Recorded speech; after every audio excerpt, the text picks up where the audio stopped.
How can these young ones believe that education is the key to success, while the representatives of education that they see on daily basis, which are their teachers, are nowhere to be found in the baskets of successful and good standard of living? How can they believe that education is the key to success, while the teachers who are imparting the knowledge and beliefs into them always appear in shambolic attire because they can't afford numerous and expensive clothes? Tell me, how can they believe why 80% of graduates around them who are through with their educations are still jobless? And even the ones who got employed are still not living fine due to low salary.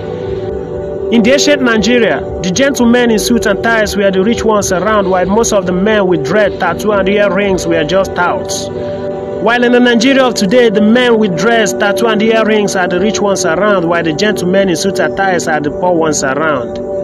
The table has turned around and even the quote is turning as well. That's why in Nigeria, if you say that education is the key to success, some will say a lie.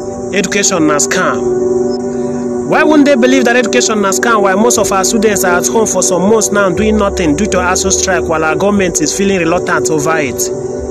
Most of our youths are into internet frauding, not that they didn't go to school. Most of them are graduates and frauding was never their initial aims.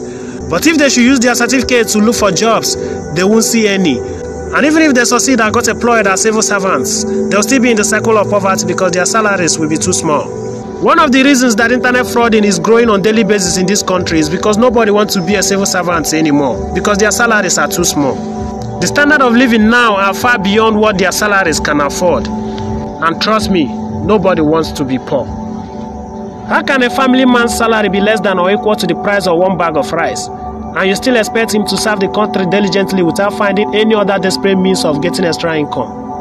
That's one of the reasons that lecturers demand a lot from the students just to pass their exams. How do you expect teachers to devote all their time in teaching while their salaries can't even feed them for a month? Wouldn't they look for other means to survive? I don't think any policeman or other security agencies will extort money on the road if they are paying them well. If they are paying them good salaries, do you think the 150 naira of the motorists and most sorts of bribery will entice them? If most of our youths have something doing, do you think they can easily be lured into banditry, terrorism, robbery and frauding? If you now test on Nigerians to go to school, they will confidently tell you that they don't want to go and waste their 5 to 6 years in university only to graduate and remain jobless or to get a job and remain poor. Do you see the belief that the ugly condition of our country have entrenched into us? I think the major backbones to all these corruptions that are engulfing this country are poverty and low educational standard in the country. And how can these hazardous backbones be broken? To cripple insecurities, banditries, terrorism and frauding, more job opportunities should be created and the salaries of the security agencies and civil servants should be massively increased so that they will be doing their works diligently without looking at illegal ways of making extra incomes. And to improve our educational system to the best standard, the salaries of the teachers should also be boosted so that they will proudly devote all their time in teaching. They need to truly represent what they say that education is the key to. Make the teachers look so expensive and see if our children won't take their education very serious. Because they will be eager to graduate and be rich like their teachers and other civil servants. Unlike now that they are eager to drop out from school to join fraud in order to be rich like other fraudsters.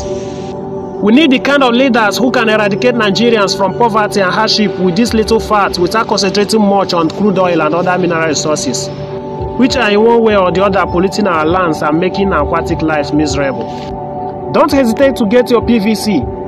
Let's vote the right person to lead us. Your vote matters a lot.